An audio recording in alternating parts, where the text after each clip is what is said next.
Hermanos, buenos días. Qué hermoso día el día de hoy que nosotros conmemoramos o honramos la resurrección de nuestro Salvador, de nuestro Señor Jesucristo. Y que precisamente qué tema para hoy, ¿verdad? Es que viendo este tema central de este estudio de 6 semanas, estamos terminando este estudio, Mi Encuentro con Jesús, con esta historia de María Magdalena encontrándose con el Cristo resucitado, no con el Cristo que permaneció en la tumba. A lo largo de este estudio hemos estado viendo cómo las personas que se han encontrado con Jesús en su gran momento de necesidad han encontrado lo que ellos estaban buscando, que es transformación. La transformación ocurre también a nosotros cuando tenemos un encuentro con Jesús. El día de hoy, ¿verdad? A lo largo de este estudio, como ya le había dicho, hemos analizado estos encuentros con Jesús. Cada uno de ellos nos ha mostrado algo poderoso y sorprendente acerca de Jesús. Sin embargo, el encuentro que estamos estudiando el día de hoy es el más sorprendente, quizás el más sorprendente de ellos, el reencuentro que María Magdalena tuvo con Jesús resucitado. No solamente transformó su vida, sino que también puede transformar la nuestra para siempre. En el estudio anterior habíamos visto Jesús murió por mí, que es la historia de Jesús, ¿verdad? Siendo enterrado, primero siendo crucificado y puesto en una tumba por 2 discípulos secretos, uno de ellos José de Arimatea y el otro llamado Nicodemo, que reclamaron el cuerpo de Jesús ante Poncio Pilato para darle una sepultura adecuada. Jesús había sido crucificado, murió en la cruz, su cuerpo había sido preparado para el entierro y colocado en una tumba nueva que pertenecía a José de Arimatea. La tumba estaba ubicada en un huerto cerca del lugar donde él había sido crucificado y se había colocado una piedra en forma de rueda para cubrir la entrada de la tumba. Allí el cuerpo de Jesús yacía durante todo el día siguiente, sábado, que era el día de reposo. En la sesión anterior terminamos con un versículo de este estudio que era Juan capítulo 19, versículo 42, que dice así: allí pues, por causa de la preparación de la Pascua de los judíos y porque aquel sepulcro estaba cerca, pusieron a Jesús. Y aparentemente es una historia con un fin muy trágico. Pareciera que fuera una historia que tiene un fin en la muerte de Jesús. Sin embargo, el día de hoy nosotros vamos a retomar el relato del Evangelio de Juan para mostrar las buenas noticias, que es que Jesucristo resucitó de los muertos y por ello ahora nosotros también tenemos vida eterna junto a Él, si es que nosotros aceptamos esta oferta de salvación que solamente viene a través de Él. Gracias, Señor Jesús, por el sacrificio que tú hiciste en la cruz. Padre amado, gracias porque siempre eres bueno con nosotros. Gracias, Señor, porque tu sacrificio ha sido suficiente, Señor, para el perdón de nuestros pecados. Ayúdanos a comprender lo que significa tu resurrección, Señor, porque es importante que nosotros como cristianos sepamos, mi Señor, y creamos, mi Señor, porque en la resurrección, porque de esa manera, mi Señor, tenemos vida eterna. Y sobre todo, Señor, ayúdanos a compartir esta esperanza también, estas buenas nuevas de la resurrección de ti, Señor, hacia los demás que todavía no conocen de este amor, de esta compasión que tú tienes por nosotros, Señor. A lo largo de toda la historia, a lo largo de todas nuestras vidas, mi Señor, tú has sido bueno y siempre serás bueno con nosotros hasta la eternidad. Te damos las gracias por ello, Señor, en el nombre de tu Hijo amado Jesucristo. Amén. ¿Qué les parece, hermanos, si vamos al Evangelio de Juan, capítulo 20, versículos del 1 al 2? No estamos seguros exactamente cuándo María Magdalena se encontró por primera vez con Jesús, pero tanto Marcos como Lucas nos dicen que ella estaba poseída por 7 demonios y Jesús expulsó esos 7 demonios de fuera de ella. Estaba claro que este primer encuentro con Jesús que tuvo ella cambió su vida, porque después de ese evento, ella se convirtió en seguidora de Jesús, viajando a menudo con él y los discípulos en su ministerio. María tenía mucho por lo cual estar agradecida, así que no es de extrañar que sintiera la necesidad de llegar temprano a la tumba ese domingo por la mañana, como dice el versículo 1. Cuando terminó el sábado y antes que saliera el sol, ella se dirigió a la tumba y otras mujeres también acompañaron a María a la tumba, como lo dice Marcos, por ejemplo, en su evangelio. Él dice, cuando pasó el día de reposo, María Magdalena, María la madre de Jacobo y Salomé compraron especias aromáticas para ir a ungirle a Jesús. Pero aquí el evangelista Juan solamente se centró en el encuentro de María con Jesús. Al llegar al lugar del sepulcro, María notó que algo estaba fuera del lugar. La piedra había sido removida. La idea de que la tumba podría estar vacía nunca había pasado por la mente de María, ¿verdad? Primero, ella estaba apenada y ahora sorprendida. Sus pensamientos se dirigieron inmediatamente a decirle a los discípulos, ellos necesitaban saber, y ella corrió a avisarles. Juan no nos dio todos los detalles entre este descubrimiento y su informe a los discípulos, pero está claro que ella no estaba pensando en la resurrección. Es más, no se le ocurría por la cabeza en esa posibilidad de que Jesucristo hubiera resucitado de entre los muertos. Aunque Jesús les había dicho a los discípulos varias veces que lo matarían y luego resucitaría de entre los muertos, parece que esas palabras se les escaparon. El primer pensamiento de María fue que alguien se había llevado el cuerpo. Dice el versículo 2, se han llevado del sepulcro al Señor. El informe de María a Pedro y al otro discípulo contenía dos hechos preocupantes. Primero, que alguien se había robado el cuerpo. Eso es lo que ella pensaba, porque ella dice, se han llevado del sepulcro al Señor. Y segundo, ella decía que nadie sabía qué le había pasado al cuerpo de Jesús. Ella dice, no sabemos dónde le han puesto. Pedro y Juan tampoco esperaban la resurrección. Probablemente habrán pensado que María quizás no observó bien la escena en la oscuridad, o porque ella vio la piedra quitada, se asustó y corrió, o quizás creyeron que ella había ido quizás a otra tumba. Cualquiera sea la suposición, ellos se precipitaron, ¿verdad? Pedro y Juan se precipitaron a ir al cementerio, pero también qué frágil memoria de ellos también, ¿verdad? No pensaron que Jesucristo iba a resucitar como Jesús mismo les había dicho. Y aquí hay una pregunta interesante. ¿Por qué cree usted que los seguidores de Jesús les costó trabajo creer que él había resucitado? ¿Qué usted piensa? Creo que no creían, por más que él les daba, les decía, y no entendían cómo iba a ser eso. Por eso no tenían ni idea de la resurrección, porque no entendían. Oh, eso es buena parte. No entender algo que nunca ha pasado anteriormente. ¿Cómo es que uno puede entender algo que nunca ha pasado? Y por más que te lo expliquen. Se puede decir, el nivel de su fe va a determinar cómo está usted convencido o a qué nivel está convencido de que Jesús resucitó. Yo en lo personal, a mí me ayuda a diario. El hecho de que Jesús resucitó de entre los muertos es fundamental para nuestra fe.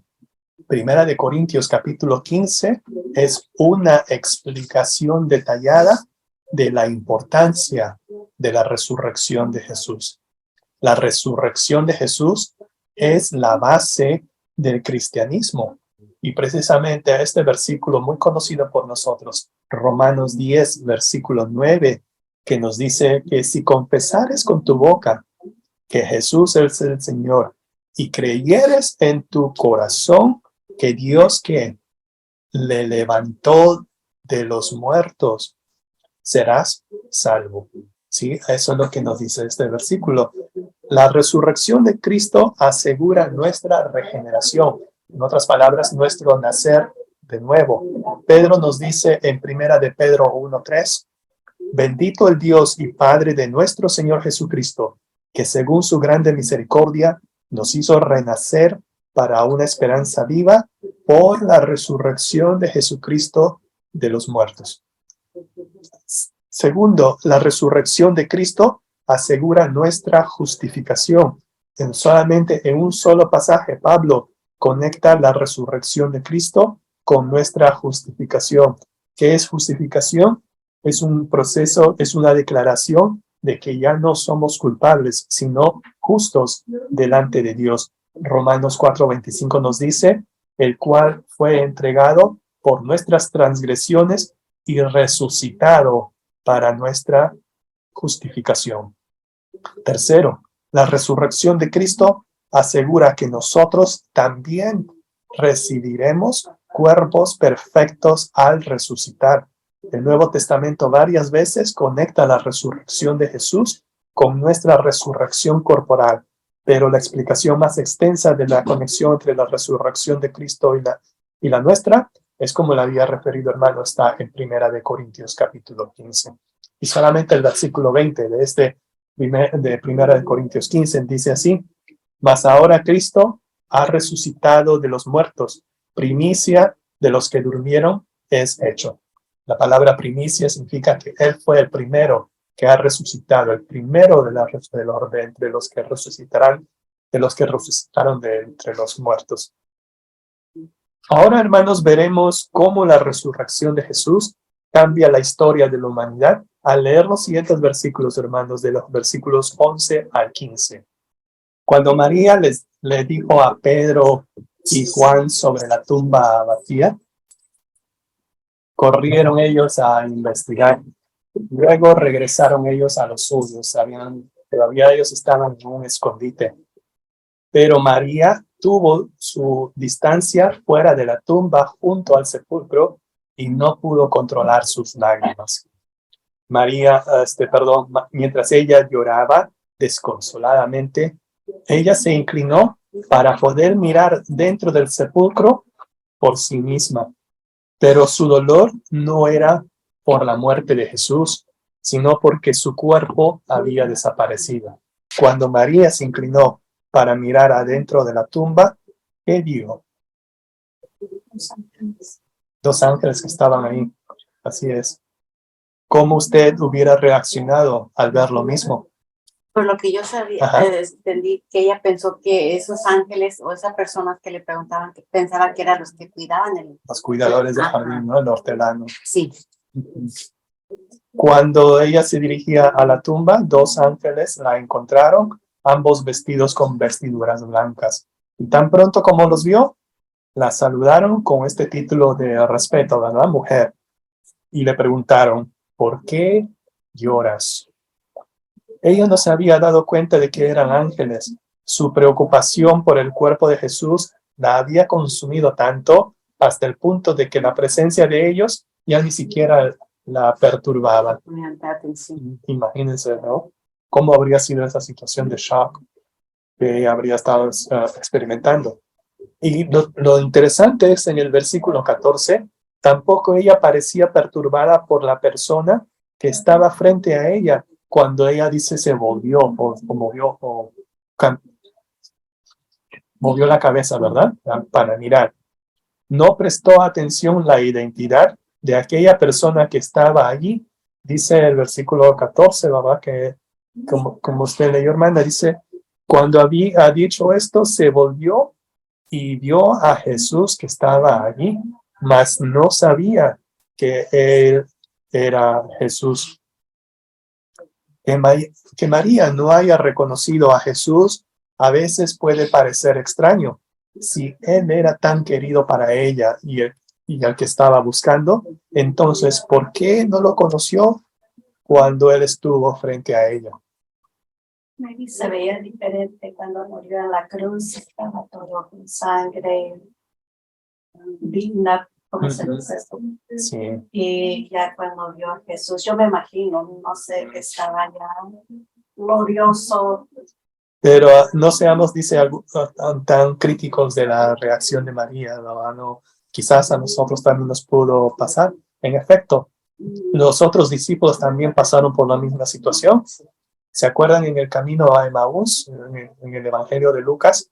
2 de los discípulos de Jesús caminaron todo el camino con él y no se habían dado cuenta que era Jesús quien estaba hablando con ellos. Solamente cuando recién empezó a partir el pan con ellos, dice que sus ojos se abrieron y vieron que él era Jesús, pero ellos decían, no ardían nuestros corazones, pero eran incapaces de haber podido ver a Jesús resucitado.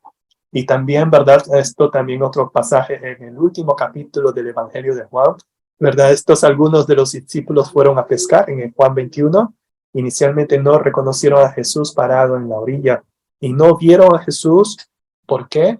Y eso es muy importante, porque no le estaban buscando.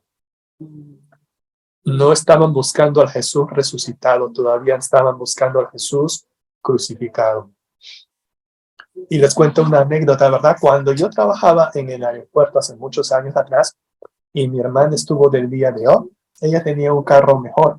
Entonces yo le pedí el carro de ella para yo irme al trabajo.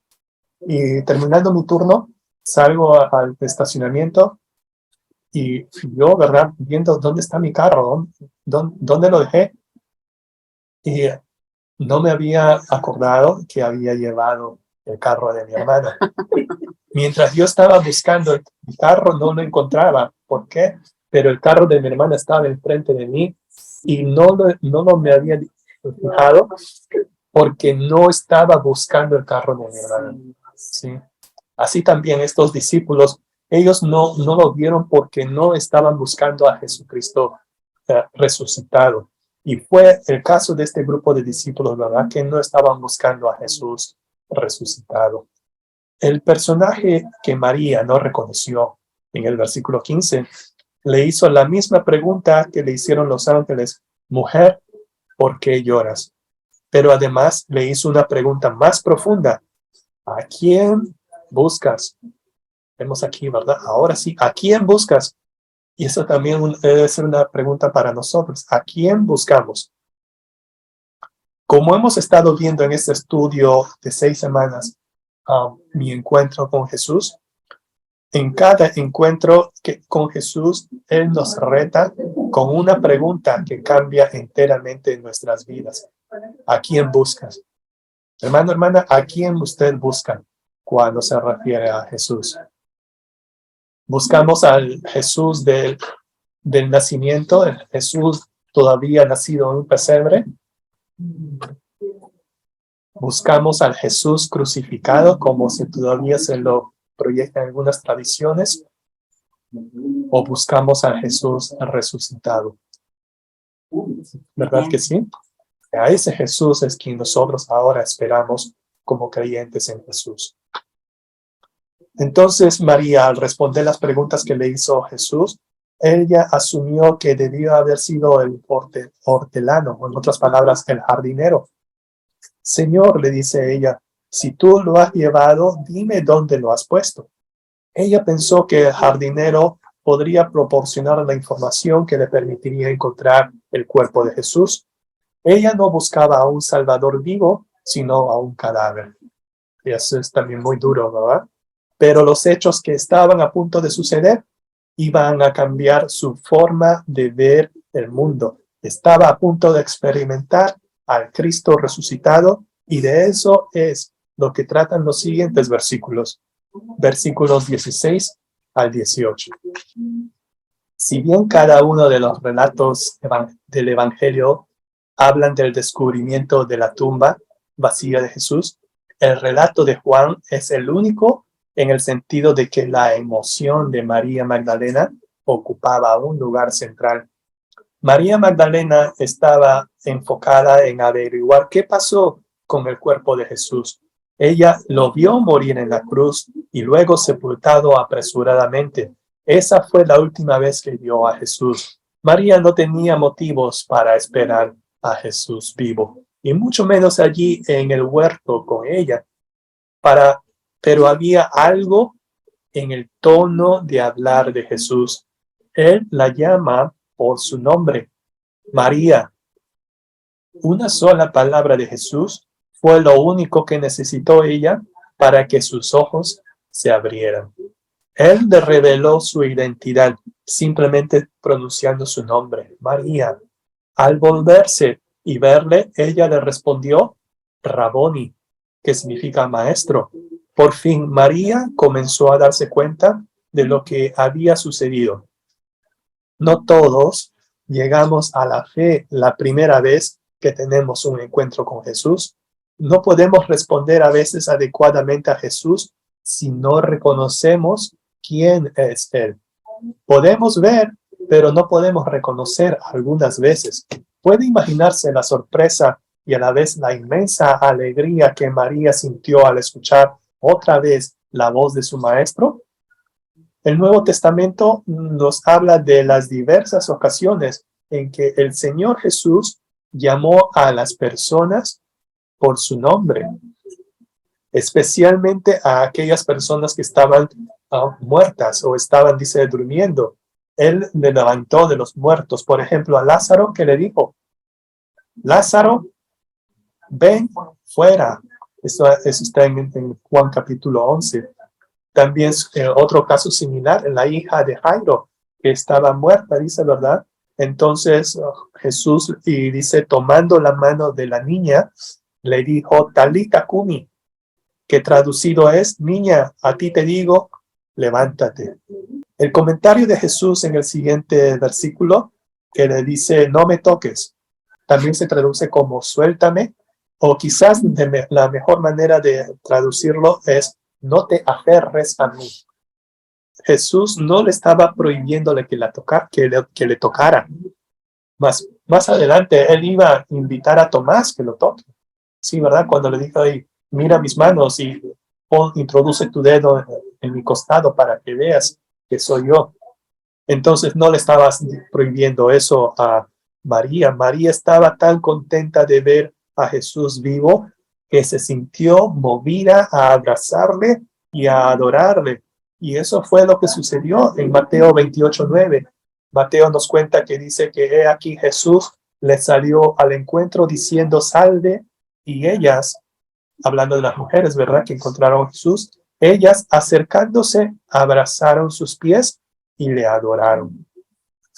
Así como Jesús le dice, no te aferres a mí, también le da otro mensaje. Lleva mi mensaje. También es interesante que las siguientes palabras de Jesús fueran para que ella fuera y compartiera las buenas nuevas de su aparición con los demás. Así también es como es el Evangelio, hermanos. No es para que nosotros nos aferremos a él como un mensaje secreto destinado solo para nosotros. Es para ser compartido en todo el mundo. Esto es el mensaje que decía que María debía llevar, ese mensaje. No debemos simplemente venir a congregarnos y celebrar el domingo de resurrección únicamente, sino que debemos ir a declararlo, el hecho, ¿verdad?, a todo el mundo. Esa es nuestra misión. Fue entonces María Magdalena para dar a los discípulos las nuevas de que había visto al Señor. Note la respuesta inmediata de María en el versículo 18. Jesús le dijo que fuera y lo contara. Entonces, ¿qué hizo ella? Ella fue y lo contó. Cuando Jesús nos llama a ir, debemos ir. Cuando Él nos llama a decir, debemos decir. Dios llama a todos los seguidores a ser sus testigos, pero no solamente testigos solos. Él nos ha dado también un regalo. La ascensión de Jesús preparó el escenario para la venida del Espíritu Santo. En este mismo Espíritu, el que habita en los creyentes de hoy, y nos capacita para compartir el mismo mensaje que María fue enviada para decirles a los discípulos, decir que Jesús está vivo. Él vive. Su angustia, y esto es como conclusión, su angustia se transformó en gozo y corrió a decirles a los discípulos que había visto al Señor. Y nosotros también, hermanos, tenemos la seguridad de que Jesús resucitó. Ahora está en el cielo con el Padre, pero no nos ha dejado solos. Los creyentes en Cristo Jesús tenemos al Espíritu Santo morando en nuestro interior. Y a través del Espíritu Santo tenemos la seguridad y el gozo de saber que está con nosotros y que somos suyos. El corazón del mensaje cristiano es que Jesús vive, porque sin un Cristo vivo, ¿cómo puede haber buenas noticias? Jesús le había declarado a Marta la muerte de Lázaro en Juan capítulo 11, versículos 25 al 26, cuando le dijo a ella: yo soy la resurrección y la vida. El que cree en mí, aunque esté muerto, vivirá. Y todo aquel que vive y cree en mí, no morirá jamás. ¿Crees esto? Más tarde Jesús diría en Juan 14, 19, y este versículo también es muy conocido: porque yo vivo, vosotros también viviréis. ¿Sí? Porque Cristo vive, nosotros también viviremos eternamente. ¿Sí, hermanos, hermanas?